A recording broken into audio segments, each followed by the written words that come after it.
guys, saat ini kita akan bahas mengenai all about Malaysia. Tapi especially pada saat ini kita akan bahas mengenai tourism Malaysia and medical tourism Malaysia. Jadi dua topik yang berbeda, tapi kita satukan menjadi wisata medis kesehatan di Malaysia. Di tahun 2017 hampir 25 juta orang wisatawan asing berkunjung ke Malaysia. Artinya Malaysia bisa dikatakan sebagai salah satu tujuan destinasi wisata yang sangat populer dan banyak dikunjungi oleh warga dunia. Bahkan bagi saya yang berasal dari Padang, Malaka sendiri memiliki tempat yang istimewa. Selain budaya yang hampir sama, bahkan kita sangat memprioritaskan untuk berobat di Malaka dan hampir seluruh keluarga saya berobat di Malaka. Lalu ada pertanyaan menggelitik bagi kita, kenapa sih Malaysia menjadi tujuan destinasi kesehatan atau wisata medis yang sangat populer di dunia? Kita akan bahas ada 5 faktor atau 5 alasan yang menyebabkan hal tersebut.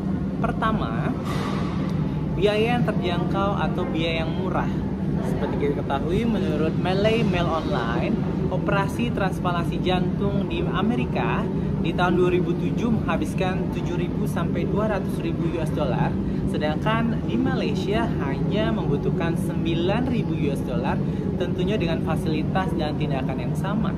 Tentunya ini sangat mudah dan sangat murah. Yang kedua, layanan kesehatan yang berkualitas, tentunya dengan pelayanan yang sangat ramah, service end-to-end, serta tenaga medis yang sangat berkualitas, serta peralatan yang sangat canggih dan up-to-date, membuat Malaysia layak dan pantas dinobatkan sebagai tujuan medis dunia.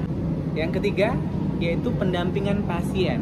Ada konsultan kesehatan yang kita bisa berkonsultasi perihal pengobatan, pengobatan atau rincian biaya yang akan dibutuhkan nanti, sehingga pasien ataupun calon pasien tidak bingung dan tidak memiliki kendala yang berarti karena sudah dibantu. Bahkan di bandara sendiri ada lounge khusus yang membantu calon pasien dalam yang ingin melakukan pengobatan di Malaysia. Bahkan di tempat saya di Padang ada konsultan khusus kesehatan yang akan membantu calon pasien yang akan berobat ke Malaka ataupun ke Malaysia.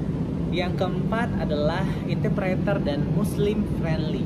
Tentunya bahasa Melayu dan bahasa Indonesia sebagai bahasa yang serumur tentunya tidak memiliki kendala atau perbedaan yang berarti. Artinya kita masih bisa memahami dan mengerti dari bahasa Melayu tersebut. Kendati pun menggunakan bahasa Inggris, disediakan jasa penerjemah yang membantu pasien ataupun calon pasien dalam melakukan pengobatan atau berkonsultasi. Dan tentunya sebagai mayoritas Muslim, kita merasa tidak begitu khawatir dengan hal yang ada karena memang sesuai dengan kaidah syariat Islam. So, don't feel worry about it.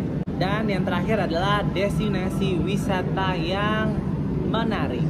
Seperti kita ketahui bahwa Malaysia banyak banget tempat-tempat yang menarik yang bisa kita kunjungi. Untuk wisata medis sendiri, image yang selama ini serem, selama ini scary, selama ini menakutkan, tentunya bisa kita ubah karena memang selain kita habis berobat, habis medical check up atau sekedar kontrol, kita bisa melakukan wisata ataupun bisa berjalan-jalan ke tempat destinasi yang menarik di Malaysia. Sebagai ketahui, mungkin jika kita ke KL, kita bisa jalan-jalan ke Twin Tower ataupun Menara Petromas atau Menara Kembar. Kalau kita ke Penang, kita bisa jalan-jalan ke Bukit Bendera, atau bahkan jika kita ke Malaka, kita bisa ke Malaka River ataupun ke Jongka Street untuk shopping dan menikmati indahnya bangunan yang di sana. So guys, tunggu apa lagi? Kita bisa berobat di Malaysia, kita bisa medical check up di Malaysia, dan kita bisa kontur di Malaysia. Bahkan kita juga bisa melakukan traveling di Malaysia. Wisata medis in Malaysia. Malaysia bisa!